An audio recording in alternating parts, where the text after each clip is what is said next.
Ok. Bom, já tive a indicação que estamos finalmente ao vivo e a transmitir tanto para o YouTube como para o Facebook da APAV. Antes de mais, para todas as pessoas que nos estão a ouvir aqui neste evento, quero pedir desculpa por este pequeno atraso, mas tivemos aqui algumas dificuldades técnicas e, em primeiro lugar, agradecendo também a vossa presença neste evento, vou então introduzir aqui o tema, o que nos traz hoje, e como já foi amplamente divulgado nas redes sociais, é a apresentação daqui do Data Detox Kit, mais vocacionado aqui para as crianças e jovens, e connosco e para nos ajudar a perceber o que é este recurso, temos não só a Daisy Kid, que digamos aqui foi a facilitadora e que nos permitiu ter este recurso traduzido em língua portuguesa, porque para além de ter sido a Daisy Kid que criou este recurso, também foi ela trabalhando neste caso com a Tactical Tech, que é uma organização sem fins lucrativos que se dedica a estas questões associadas à privacidade online, e portanto é um recurso deles, digamos assim, que permitiu que a APAV fizesse esta tradução e que disponibilizasse este recurso a toda a gente que queira fazer o download e, portanto, entrar aqui neste jogo interativo que nós vamos explorar. Para além da Daisy Kid, e aproveitando esta introdução em português, também quero agradecer ao João Martins, aqui como embaixador da juventude aqui da rede europeia InSafe, que basicamente agrega a rede europeia InSafe e a plataforma Better Internet for Kids,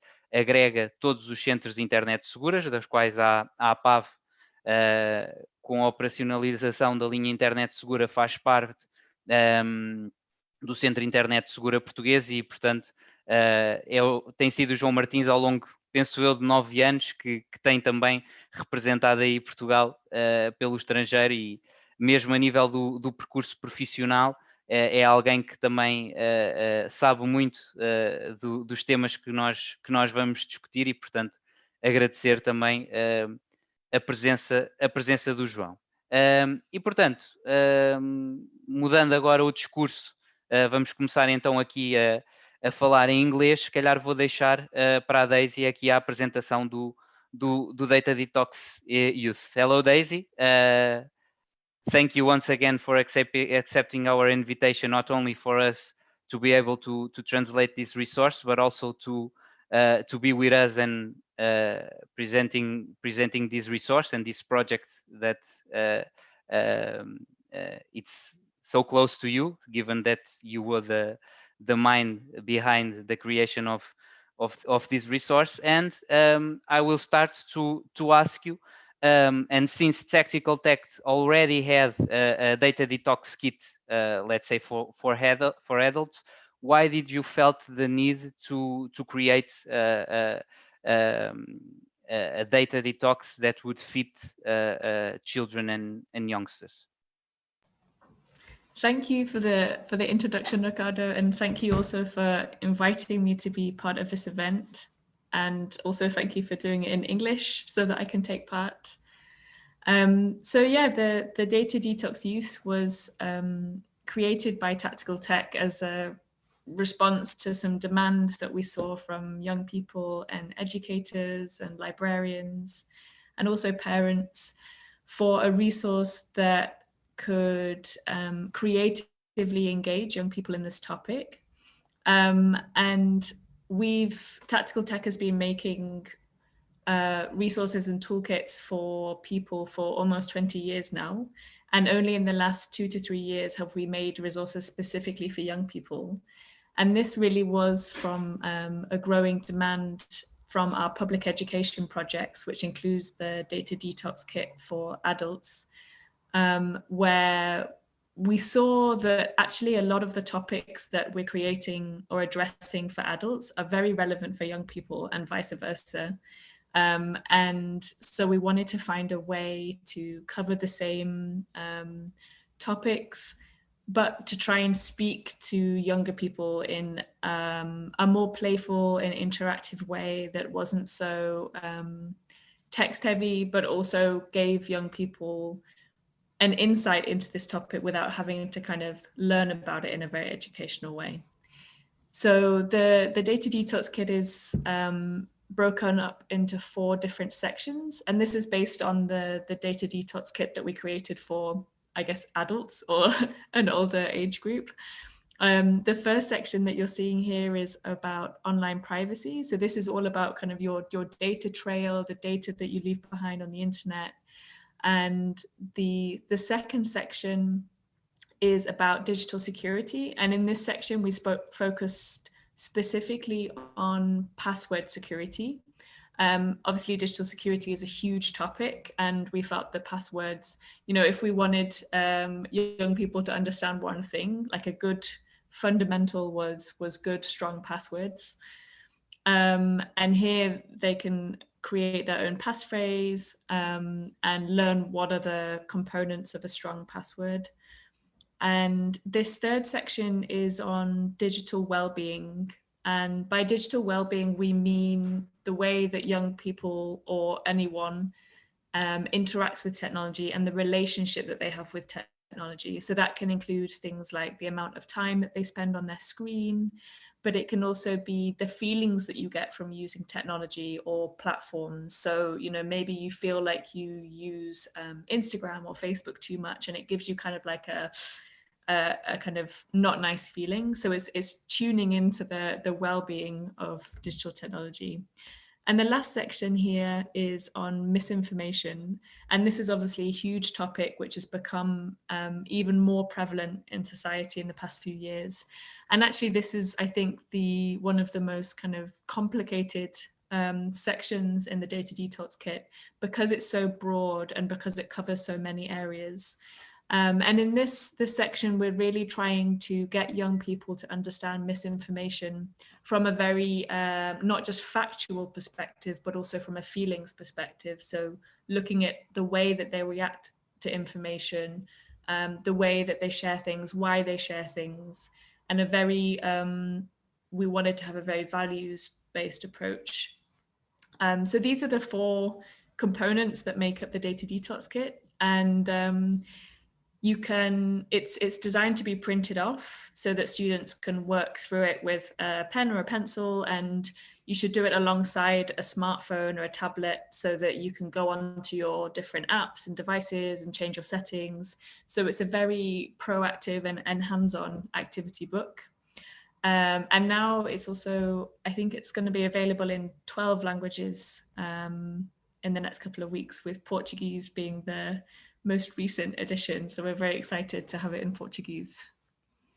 And just to add that already there is a version in Brazilian Portuguese, but we translated the resource from European Portuguese, let's say.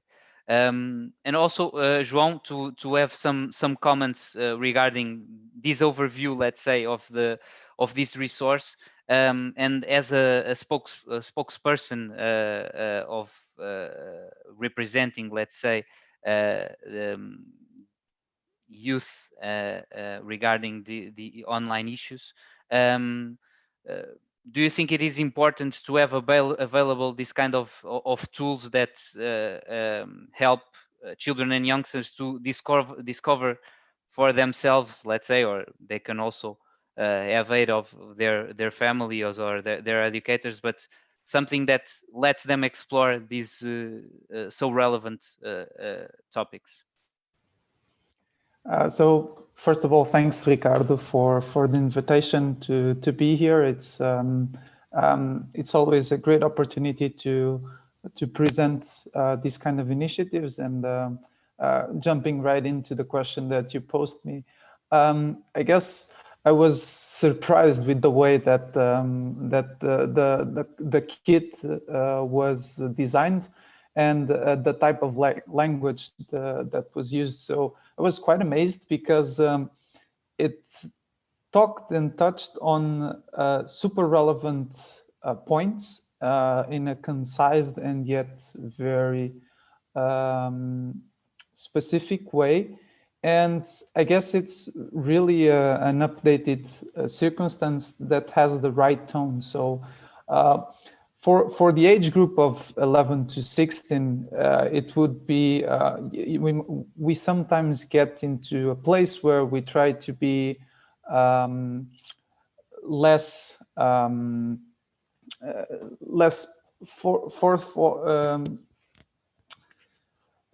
I mean, it's sometimes difficult to get the right tone and use the right language. And I was surprised because the problems tackled on the kit were actually some that I bet even some of my friends have right now. So, and that is for my first conclusion after going through the kit, is that, well, nowadays the challenge is to have younger and younger generations going through the challenges that older generations were or had to face on an older age. And the way that it made me reflect upon this, it was really great. And regarding the opinion or my opinion about the awareness of young people to this thematic, I think that those are the type of materials that might tip the balance between what is sometimes the approach of, okay, I know there are some challenges, but I don't care, to, okay, I know the challenges and I'm given some options, some ways of improving my condition regarding my data in this case. And I guess it's really useful, not only at classrooms, but also at a self-reflective perspective. So huge congratulations on the initiative. We are today celebrating the Safer Internet Day, so I already had the chance to promote the material elsewhere. And I guess I'll continue to do so in future talks that I'll give to young people. Thank you very much for your input, and it's always important. And I also share the opinion that this resource is targeted to children and youngsters, but when I was checking the Portuguese version, and next we will discuss the topic of digital privacy, and I was following all the steps to see my digital or my Google profile, and it was very interesting to see what my digital self was like, and I think it's a wonderful resource also to share with your family, and also to share with your parents and educators. And talking about digital privacy, and if I may, Daisy, uh, you in this section you focus a lot on how youngsters should safeguard their data from big tech companies, and also how you should minimize the information that you give to the apps on your smartphone. And my question for you is, should parents teach the stranger danger motto to their children when they are engaging with their smartphones? Yeah, it's a good question. And actually, just to also reflect a little bit on Joa's point about, and your point also about how this is relevant to all ages, because I think that's the whole point of creating this kit is, yes, to speak to young people in their language, but also to show that this topic is not, it's for anyone who uses technology, and everyone does use technology. So no one is exempt from thinking about these things and from trying to tackle these things. In terms of personal data and privacy online for children and young people, I think that, I think it's very important for young people to understand the implications and the consequences of these apps. And when we're talking specifically about big companies, Many of these companies have a really big user base that is under the age of 18, sometimes under the age of 15 or 13. Apps such as Instagram, but also Google, which is used a lot in schools, and TikTok and Snapchat and all of these other apps. And often these apps are not necessarily designed with the privacy controls that take into account young people. And I think this is a real problem that is actually, there's momentum building in terms of policy to try and tackle this issue, because the internet isn't designed for young people really, and especially with these apps and the risks that are associated with them, they're not designed for young people, and yet so many young people are using them. So there's a disconnect there. And I think with these the biggest companies that everybody knows, young people are using them from a young age, often because it's part of their education or their social life. Google, for example, is used in many schools, the Google Education Suite, but also Microsoft. And so young people are using these services and apps from a young age, and they become very normalized to them. What rarely happens, and I think this rarely happens with older people as well, is that people actually look into the privacy policy, for example. Often we just click accept because it's a convenient free platform, but we don't actually understand what data is being given away or what data they're collecting from us. And often these privacy policies show that when they're collecting data, they're sharing it with many third parties as well. So it's not just that you're giving away maybe your location data or your name to Google, but they will then share it with many other third parties too. So I think there's many risks that apply to all ages in terms of the monopolization of these companies and how big they are and dominating. But I think especially with young people, there needs to be safeguarding in relation to the risks that are associated with these platforms. Yes. And also, I would like to ask you, João, and being a data scientist yourself, if you also think that the data that is being given away by children and youngsters, being data that is being given, let's say, by this specific age gap, let's say, of children and youngsters, it puts those children and youngsters at more risk, or data is data despite its source? I guess that's one of the worst questions to ask to a data science, because usually we are of the impression that the more data you have, the best the models you can create, and the better personalization you can provide to the end user.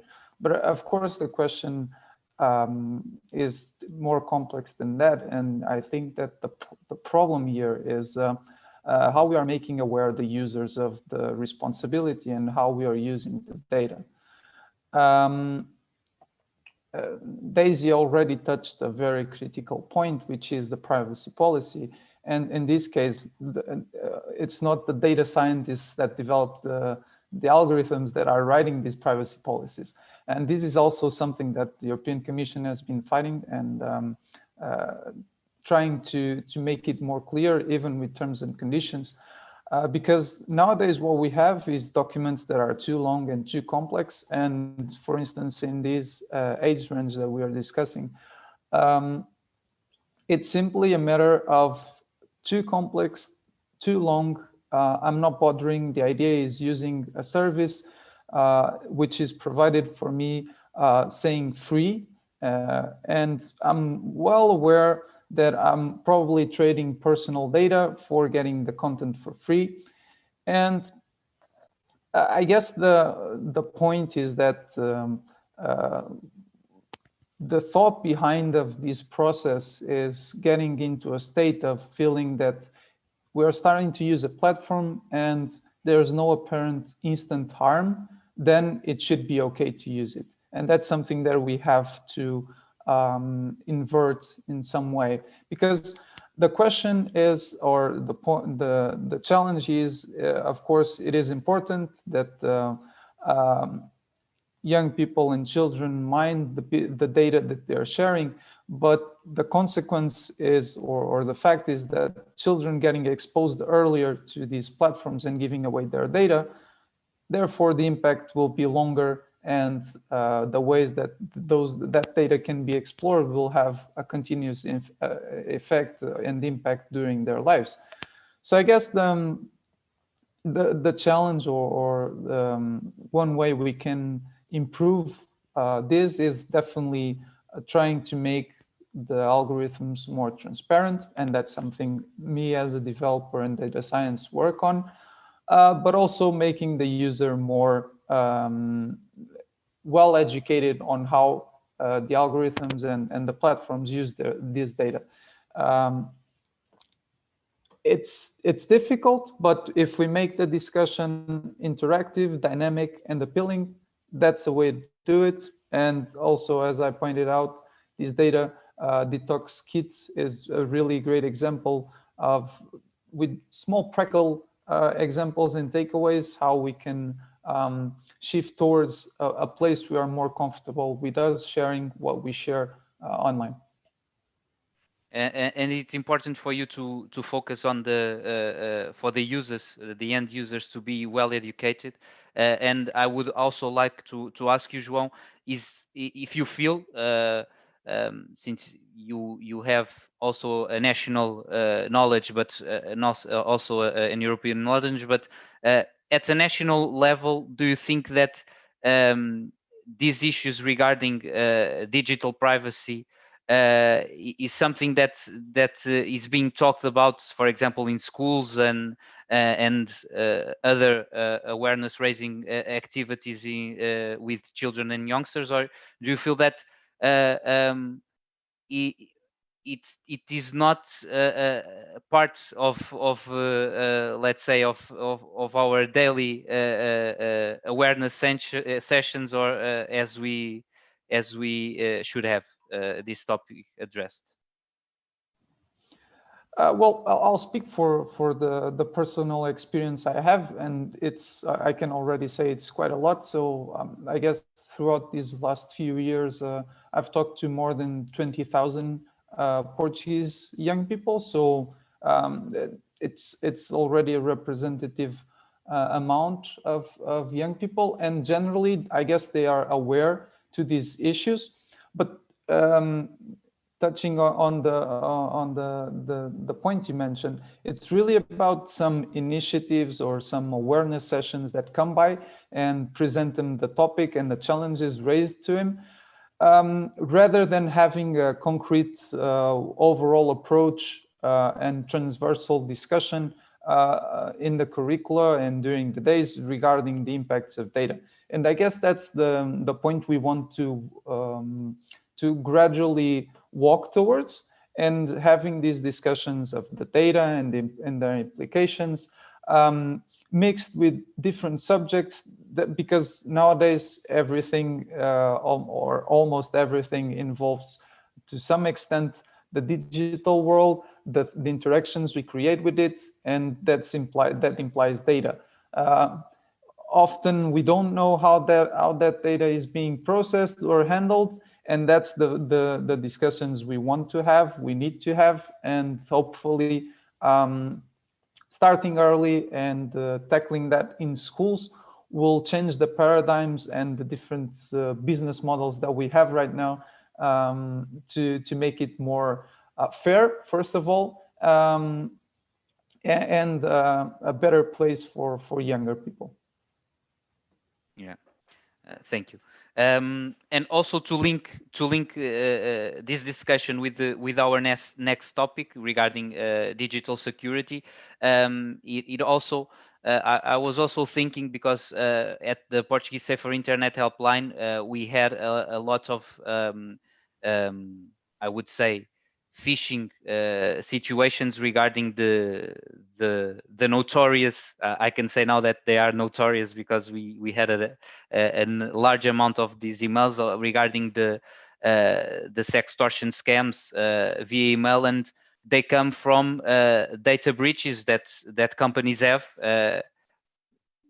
which are safeguarding our data, and we don't know how many data they are, let's say, keeping or storing from us. And this also opens, for example, the gate for refined ways of cybercrime. For example, as long as if a company was victim of a data breach and they have a lot of info of their customers, I as an attacker, I can create, for example, a spear phishing email with much more appealing and detailed information about that specific person, and so to give more credibility regarding that email or that scam that I'm trying to create. So we really don't know what is the extent of the information and how, if something goes wrong, how that data can be used against us. And so talking about our digital security, or our cyber security, let's say, this specific topic highlights that if you befriend a hacker, you should use simple and easy to guess passwords. Daisy, if you were to highlight, let's say, what for you is the best tip regarding our digital security from the Data Detox kit, or from your own experience, what would it be? I think that I'll use the one from the Data Detox kit because this is the one that we found came up the most with people's questions about digital security, and that is to have strong passwords and passphrases, which I can definitely relate to the feelings of annoyance or difficulty at creating strong and unique passwords for every account. So really the Data Detox youth is trying to get young people to get into that habit early, because it's basically a habit that you have to get into. Once you're doing it, once you use a password manager, it all becomes a lot easier. And I think people have in their head that they need to remember really long strings of words and phrases in their head. So in the Data Detox youth, it goes through, it's kind of tongue-in-cheek, pretending that young people want to make friends with hackers and want to invite them into their digital accounts. So it talks about some of the most commonly used passwords, which I think from last year's list were monkey, welcome, and 1 2 3 4 5. That's always on the top passwords lists. QWERTY. So yeah, it gives a few different tips, but one of the things that I think people often don't think about is you can having jumbled up words pieced together that don't make sense to anyone else but make sense to you is a really great way of having a strong password, and that's actually called a passphrase. And there's a little activity in the kit where you can basically create your own little poem and make it into a word, which is a passphrase. But second to that, also just using a password manager. There's tools out there which make it super easy to have strong passwords, and I really recommend using them. I feel like since I started using a password manager, my life got so much easier and safer. So that's the top tip. Yeah, I also would like to highlight that I think it's very important because at the Portuguese Safer Internet helpline, I think that much of the situations that come to our helpline could be avoided if people had the two-factor authentication option turned on, and they would not lose, when something bad happens, they would not lose access to their accounts.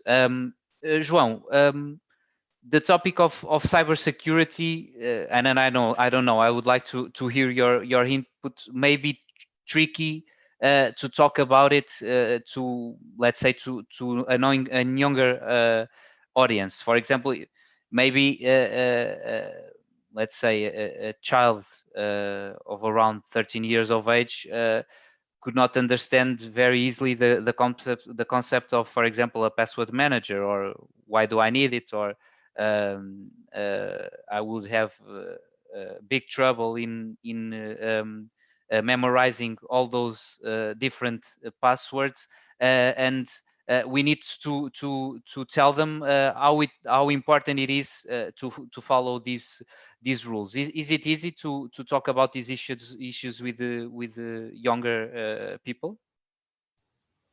Well, that's an interesting conversation, because the whole concept, and I'm perhaps specifying a little bit on this problem of authentication with passwords, is one of the great examples of how technology evolved and didn't quite solve the issue from root, which means that we now are using more than 1,000 different services, and we are asking young people and general users, or users in general, to put up 100 or how many services, passwords you have.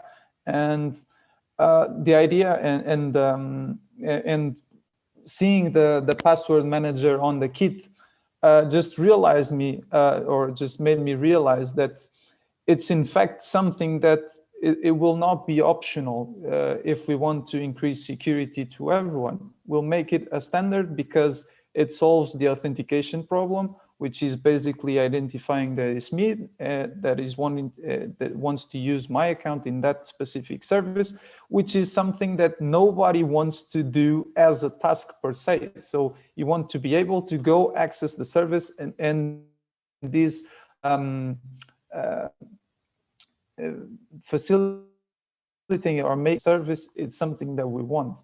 So that's why, or that's why often it's so complicated to explain to a 13-year-old why at one side you have to have a very complicated password, and on the other telling them that they have to input that same password over and over again when they want to use the service. That makes no sense, and probably this is not going to have an impact.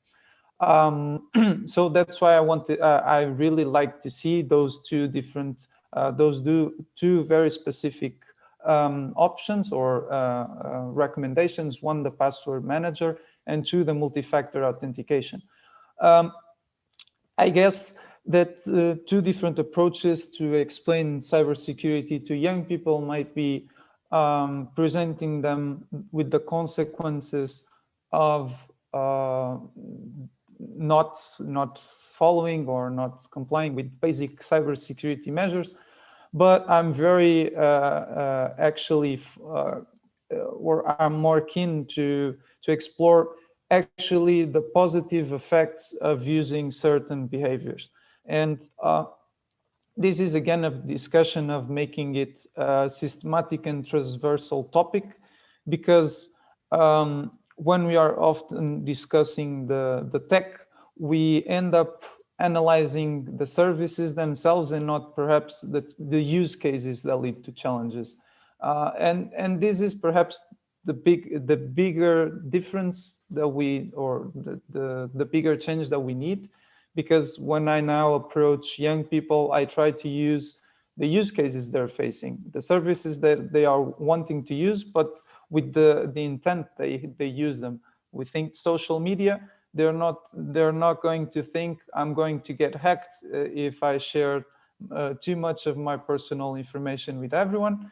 But I might make them reflect if they share a certain information. Well, that's great if it's private. If not, you might get into some issues. So it's always a tricky conversation to make it appealing to them, but at the same time not contradicting ourselves, because often the things that we are asking them to do are something that are not reflective overall in the users of different services.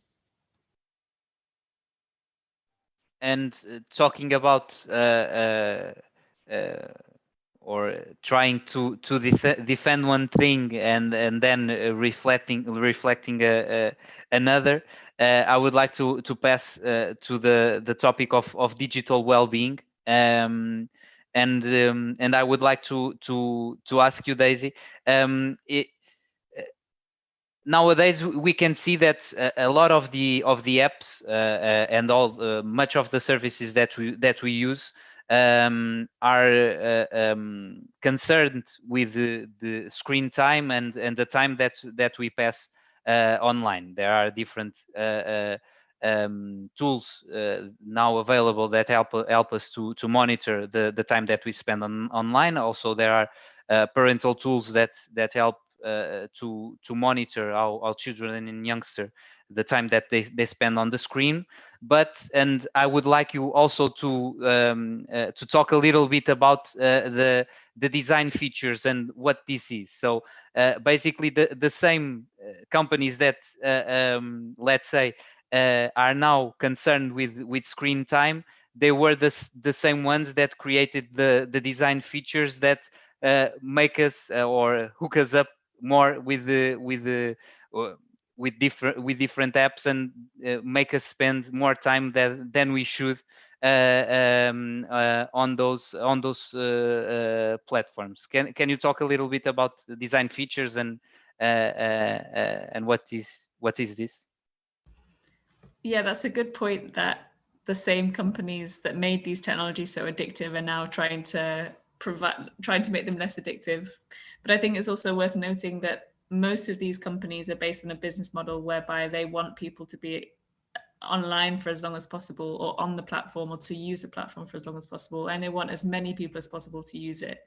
So working on that principle, I think we should look at all of these efforts to get people to not use the platform with suspicion, because actually a lot of these platforms are still very addictive. I would argue, even with people knowing about screen time and, maybe controlling their settings a bit more, fundamentally these services are very addictive often. And when Facebook was founded, they tried to get people to use this platform as much as possible, and past executives of Facebook have likened it to slot machines in casinos, something that you just keep wanting to go back to. It triggers dopamine rushes, so you get these like small spikes of satisfaction from it.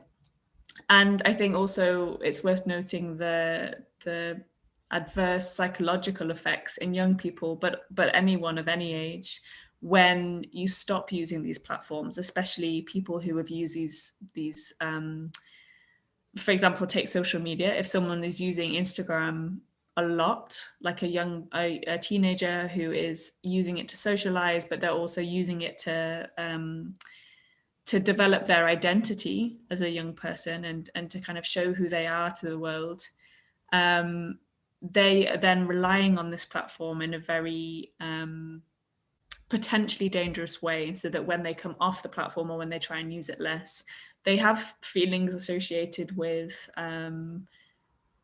addiction. They start feeling irritable, they get tired, they get cranky, they just want to get back on there to check one thing. And I think that will create many problems for parents trying to navigate their child using these platforms. And just some of the many design features, I think that's, or like the love heart, I think this is one thing that is very controversial in terms of digital well-being, because it is something that creates a kind of feeling of recognition, but it's kind of sometimes empty, or sometimes doesn't kind of follow up. But also even small features like the typing bubble, if you're waiting for someone to respond and it said this person is typing, and how that makes you just look at your phone for a little bit longer. Also autoplay on Netflix and YouTube, where you maybe have finished watching this series, but then, oh, it's just going to play you one more episode and you watch it. And these are all things that I think everyone can relate to. But I think especially with young people in these identity forming years, it can create a cycle where they don't necessarily have the kind of knowledge or wherewithal to kind of remove themselves from it. So I think the screen time management that these apps are providing, but also that your phone has, these are all good steps. But I think fundamentally the platforms need to change how they're designing these technologies, which I think they are starting to do. I know Instagram took off the like feature, show it the like count, so it didn't show you how many people had liked things, and they trialed that in some countries. So they're starting to respond to it, but that came after enormous pressure from people to change them, and after years of them being extremely addictive. So yeah, I think that we should all be aware of screen time, but I think also we need to take some of the responsibility away from ourselves and onto the people designing the platforms. Just another question. Do you have any design feature that you happen to fall off sometime? Well, I think the autoplay is the biggest catch. I feel like every time I've been caught out many times. I realized you could turn it off, and then that was good. But yeah, I think autoplay is a bad one. But also just having notifications on your phone when you see it light up or when you hear a sound. Often I try and keep my phone face down and with no noise at certain times if I want to just concentrate, because the visual cue is too much of a distraction. Yeah, I would say also for me the notifications, even if I disregard for that moment the notification around 10 minutes or something, I will be tempted to go there, and I cannot stop thinking about it. And you, João, did you ever felt the need to break up with your smartphone or other maybe online gaming or other platform, and how have you survived? Well, before putting myself on the spot with your question, I'll just add a point or an argument to the conversation, because when we think in the specific example of social media, it's really easy to understand why young people want to spend so much time online. And it doesn't even have, or it's somehow related to those points that make it so addicted, but it's also something that it is in the design. That is, we have the feed where we can watch the things we follow and we like, and our interests and our other people on the social media platforms. And I guess that the feeling of pressure of building our own image and putting ourselves in the feeds of the others, it's something that it's really not trivial to explain, and it's often not discussed with young people, because there's this immense pressure of creating content of ourselves to make us visible in the platforms to the others, and having this sense of acceptance. It's so difficult and so challenging that it's one of the very important point to be discussed in this or during this age range that we are discussing. But not to forget the question, I have to say yes. So to some extent, and this is very paradigmatic, because I was doing awareness sessions in the Azorian Islands. And I guess social media and my phone was the way to stay updated with my normal life in Coimbra. So I ended up realizing that I needed to limit my screen time, because I was, like I said, trying to stay present in the circles that I had. So I ended up enforcing myself with a 1 hour per social media per day. And in the beginning, I guess that's very tricky, because you end up consuming the whole hour, and then you still have a couple of hours to the day to finish, and you're like, I have to wait to be able to scroll a little bit more. But now I think that it was a very interesting decision, because now I do not even waste more than half an hour a day going through social media. Of course, I'm not traveling as much as I was, but COVID issues, yes, of course. But I guess this sense of balance between the self and the platform where we are with the others, it's very important. And I learned from experience what is to manage this reality of not being constantly on my screen. And as we have talked about these design features that tends to weaken our will to stay away from technology. Regarding our last topic, misinformation, I would like to ask you, Daisy, first of all, misinformation, be it online or not, can be described as a false or inaccurate information that or which the intent is to deceive the receiving end of that, let's say, false information. And as we have seen in these recent times, we are faced with a lot of misinformation online. But what was interesting for me to also see in the Data Detox youth and your approach is that, yes, we have the topic of misinformation, but then we have also some, I would not call them design features, but algorithms and technology that also weaken your let's say, your resilience and your skills to detect, let's say, when a content is false or is considered fake news or just an opinion. And so I would like you to also to address this topic, how some of the technology or the algorithms that show us only what we like are also having a negative impact in how children and youngsters then deal with misinformation. I think research has shown that people see very different things on the internet depending on many things, like their IP address, their location, what they've searched for previously, what age they are, what country they're in, and also their activity on a platform, or the sorts of things that maybe Google thinks that you like. So even something simple like searching something on the internet, if you go to Google and you type in something to try and get the latest news, for example, you may see something different from somebody else.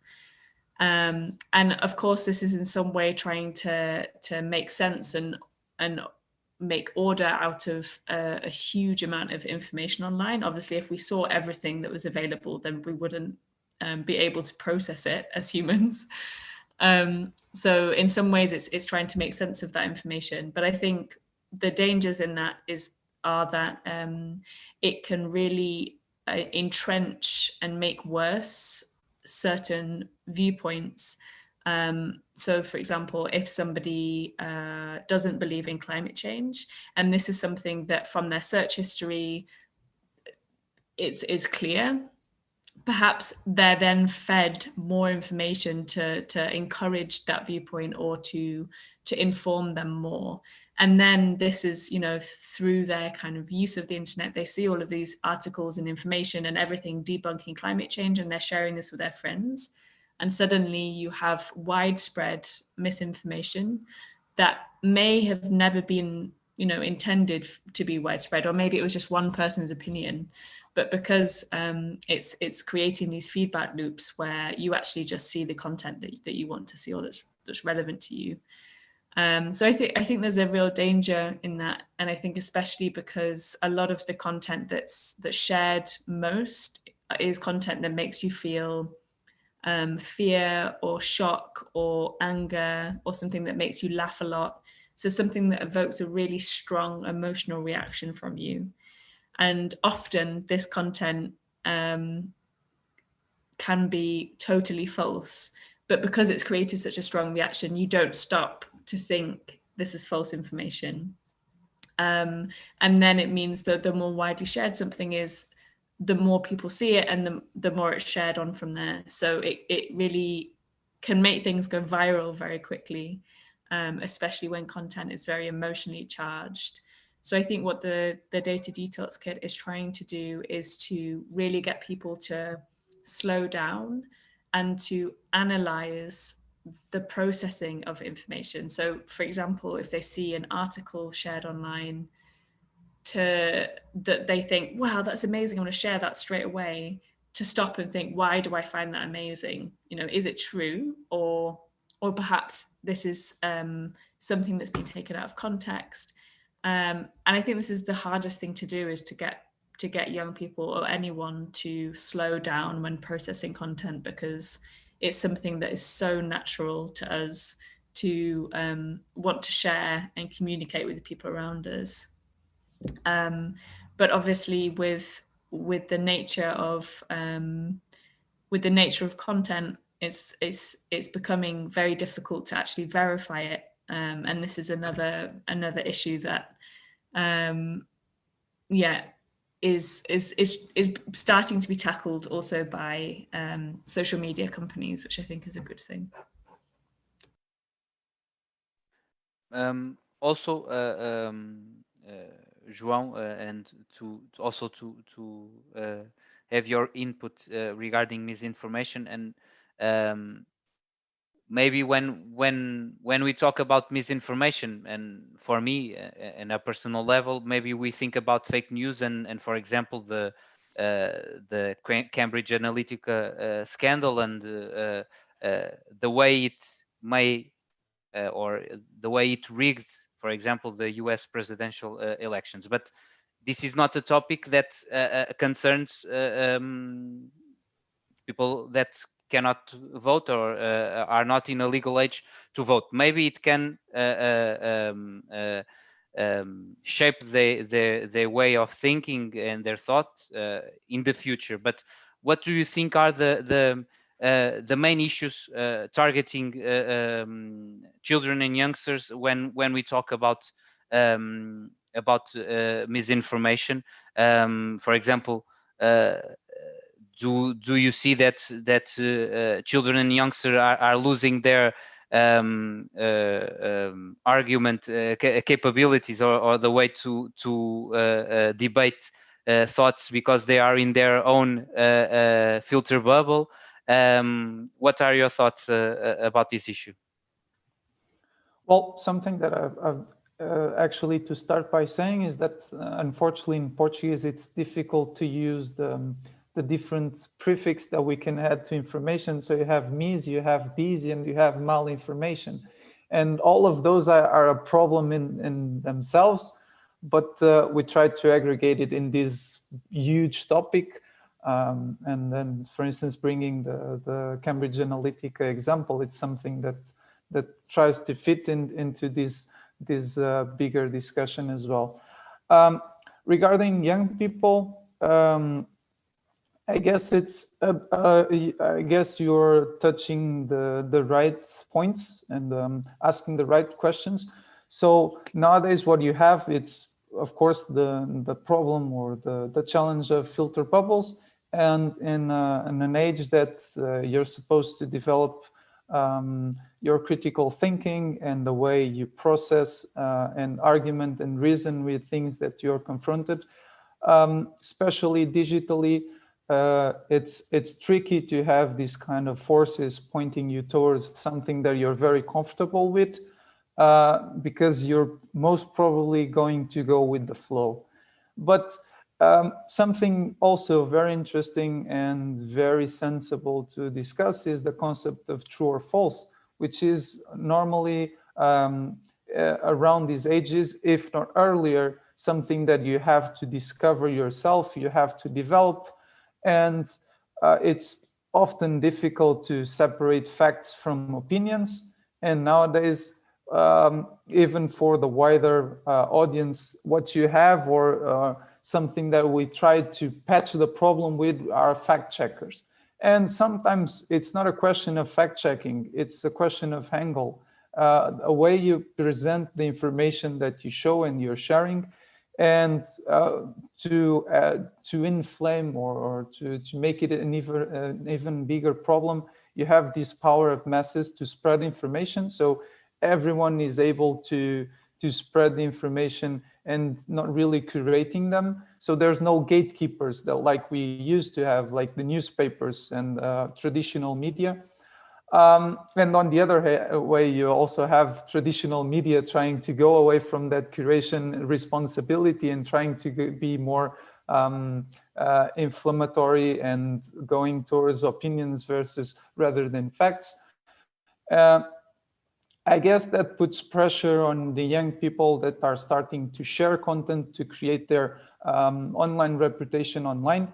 So something that we have to work towards is to make people and young people more especially to try to increase the positive content that they're sharing, and trying to make them understand that it's by making the positive content spread out there that you suppress the negative ones. This is also the type of strategy that you want to use to fight filter bubbles. If certain mechanisms, and here I might put the services themselves on the spot to create these alerts for me, for instance, staying too much on a certain topic, and force these exploratory perspective and moments that I'm not recalling actually the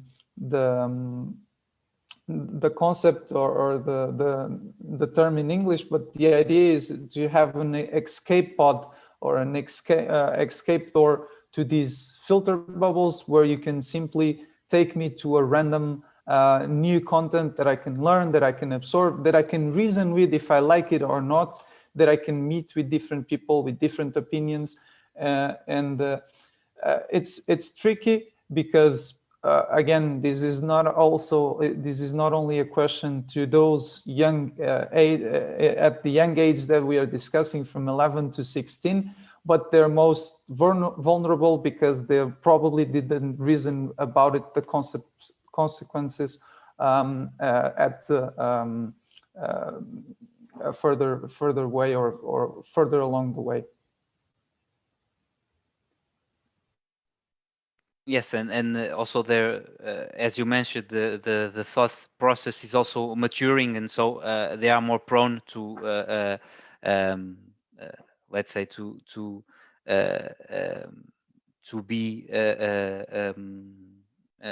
affected by misinformation. And just to add, and I don't know if it reflects or not this last topic of our discussion, and the importance of having people promoting positive online content in different platforms, because unfortunately we saw, comparing with the year 2019, a great increase in hate speech online. And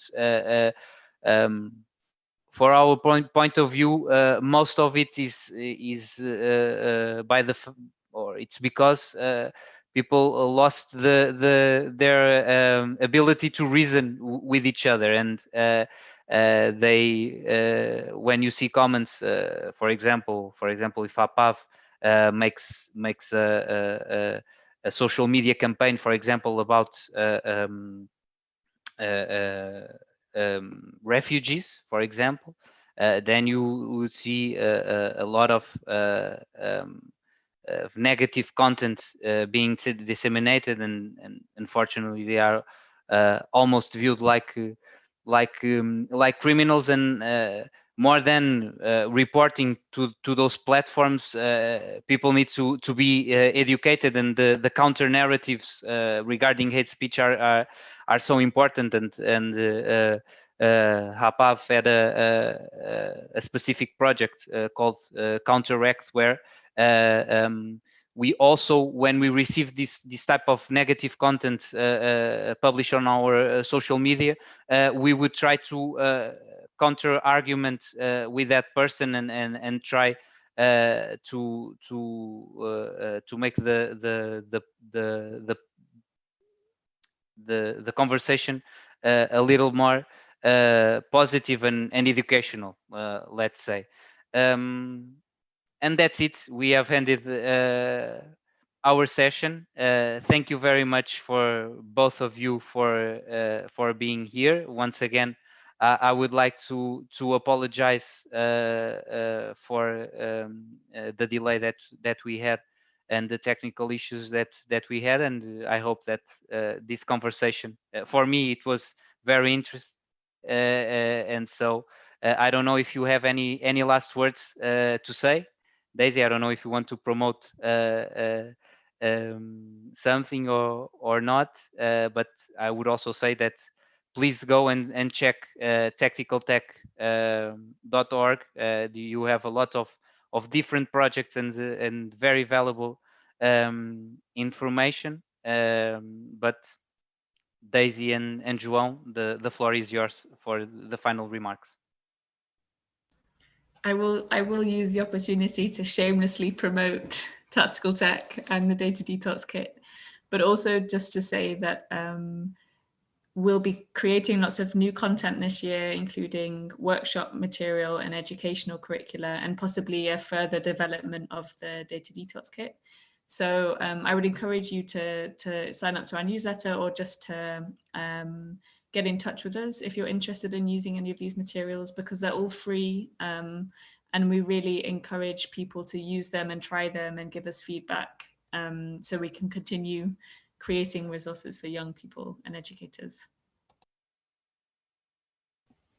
Well, I'll just add and finish with the perspective that the pandemic created this sense of digitalizing everything, because we have to stay home and stay in touch with everything everywhere through our digital devices.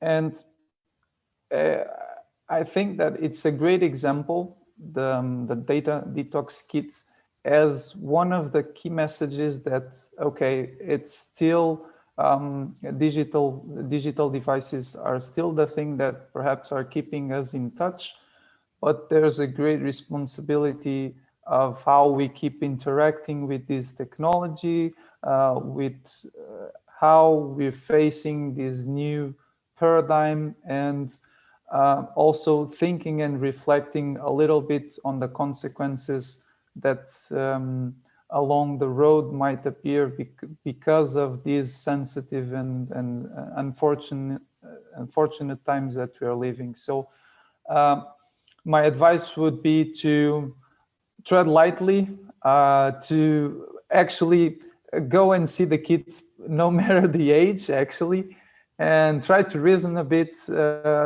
Take that time to reflect yourself, to allow not to break up with your devices, but to perhaps have the conversation that you were needing to have a long time ago. And I will end in Portuguese. Sorry, Daisy, mas é isto mesmo. E também pegando aqui no que o João disse, convido a todos aqueles que nos estão a ouvir que vejam o Data Detox Kit. Temos uma versão portuguesa que foi lançada hoje, traduzida pela Associação Portuguesa de Apoio à Vida, de Apoio à Vítima.